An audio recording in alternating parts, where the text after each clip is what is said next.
Welcome to the Werebeast Hero Spotlight. Straight out of the deep dark woods, you'll spin to win with this auto-aiming dual-clawed werewolf. An S-tier champion in Heroes vs. Hordes, Werebeast excels in all aspects of the game.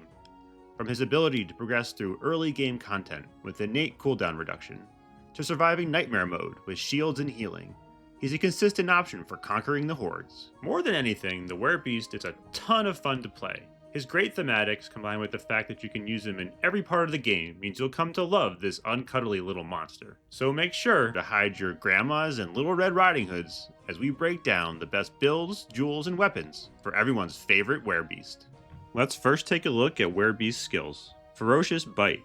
Casts every 4 seconds, biting the closest enemy for massive damage, and heals the Werebeast for 10% of max health. Thick Skin. Every 10 seconds receive a shield equal to a certain percentage of max health for 5 seconds. And his ultimate, Blood Eclipse. Base weapon fills a meter. When full, heals for 30% of max health, deals massive damage every 0.33 seconds, and increases crit chance by 50% for 8 seconds. The early game. A versatile hero filled with feral fury, Werebeast combines massive amounts of innate cooldown to shred through enemies, with shields and healings to survive incoming attacks. His versatility allows for 2 types of build in the early game. The first is called the Defensive Knight build. As you can guess by the name, the Defensive Knight build loads up on Knight gear in every slot. You rely on Werebeast's 30% cooldown at level 80 for damage and focus everything else on defense. I used this build to progress way past what my talent level and gear would have allowed me for most heroes. But if you never liked defense, the other option is the HVH standard max DPS build. This complements the rogue set with ranger boots. The Werebeast ultimate gives him a massive boost to critical strike chance that lets him proc his 4 times critical strike multiplier from the rogue set. And of course, you can mix and match these 2 builds if needed. You want to find a balance between defense and offense in the early game, and as always, feel free to use your highest level gear even if it doesn't fit in the set or makes you lose a set bonus. Now on to the late game. As you move into the late game, you typically run the same max DPS build in all settings except for Nightmare mode. But Nightmare mode is Werebeast's time to shine. One of the few champions suitable for Nightmare mode, thanks to his healing and shields, Werebeast can take you through level 150. The Nightmare build utilizes the Snowman. It combines the Wizard Helm and Wizard Ring for increased status effect duration, with the Knight chest, boots, gloves, and necklace. This combo turns the Werebeast into a snowball-throwing Were-Yeti. The Werebeast's ability to clear Nightmare mode content is what moves him from A to S- tier status in my book. On to the optimal weapons and tomes for the Werebeast. Because of his versatility, there are actually 4 weapon builds for our favorite half-man, half-wolf, but I'm only going to walk you through 1 now. You can find the other 3 more advanced builds in my detailed write-up on my website, hvhlounge.com. I'll link in the description, and please subscribe if you take a look. Alright, now I'm going to walk you through the most important build, the early game offense. Most of you are probably still in the early game, which in my opinion lasts until about level 250 on hard mode, when you get full ascended gear. During the early game, my priority is maxing dual claws first. Increasing the Werebeast's fairy tale status is the fact that every tome increases the damage of his main weapon, so we're going to max that first. Then it's on to Dragon's Breath. You get a massive spike in power in the early game involving Dragon's Breath into Dragon's Inferno. The constant DPS from Dragon's Inferno covers up your relatively lower overall cooldown level.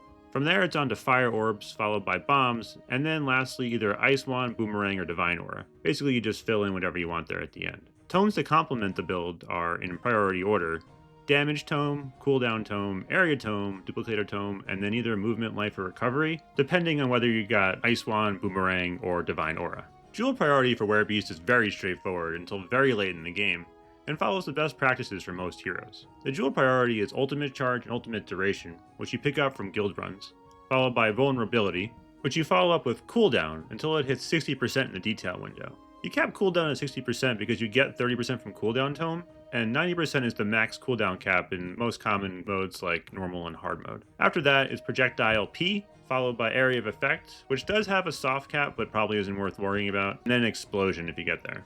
You have some leeway here to use much higher level jewels instead of lower level cooldown jewels. For example, I used a level 7 Projectile P over a level 1 cooldown for a long time. You can always test which jewel combinations do the most damage by doing the same run with the same gear and changing out the jewels. I said it gets tricky a little bit later in the game because Werebeast has so much internal cooldown that you can actually get to 90% cooldown without the cooldown tome. But as any half animal, half man will tell you, with increased power comes increased trade-offs? Werebeast has so much cooldown that it's wasted in modes like Hero Clash and Nightmare, with caps at 40%. If you want to spend the tokens, you can make Werebeast really howl by upgrading dual claws to moon charge claws, and that has some solid but not great upgrades along the way. I say that because the tier 1 and tier 2 upgrades only impact his base weapon and not his evolved weapon. The first tier is a toss up. I would go with Lupine Reach for the 20% increase in AoE, but I imagine the 10% increase in damage from Razor Claw Force would be about the same. For tier 2, Predator's Bite is the way to go for more damage.